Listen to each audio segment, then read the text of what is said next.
Gadi,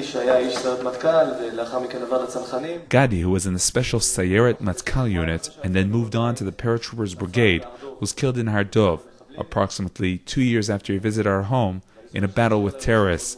I remember that it left a very deep impression on me, and I decided that I would enlist and volunteer for a combat unit, and that's what happened. I was accepted to Sayeret Shaked and found myself in Battalion 890 as a fighter and then as a squad commander. After I completed an officer's course, I returned to the battalion and I was a platoon commander. A critical mass of forces took part in the Mivtza Movil operation, paratroopers Golani and also special units such as Shayetet and Matkal, against a wide range of targets in southern Lebanon. A large force entered through Kleya, past the Litani River, and moved towards a series of targets near Ramat Arnon.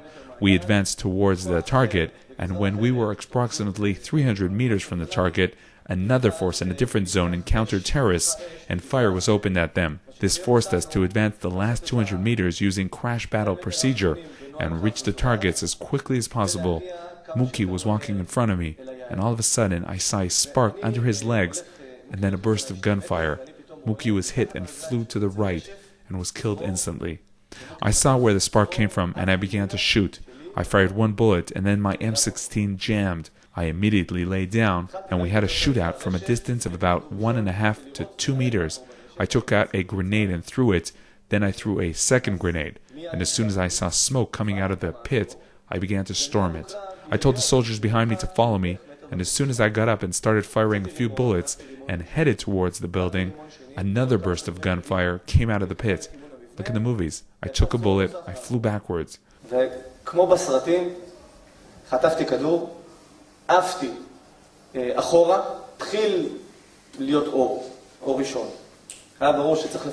was getting close to the first light, and it was obvious that the entire force had to be removed before first light. Muki and I were placed in a helicopter, along with an additional soldier of mine who was hit, and that's how we returned to Israel. The infantry went back to Israel on foot.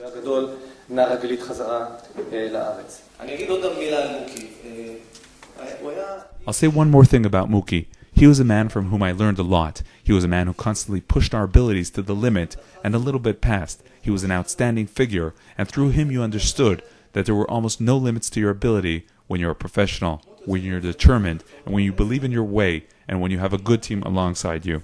Now I must say that being a commander and being a soldier are not the same thing. As a commander you have such a heavy responsibility. You're always at the front of the line. You open your eyes to see what is going on. You're constantly looking behind you to make sure the entire force is with you, and you make sure that you're on the right route. You're constantly busy and you push aside the concerns which everyone has.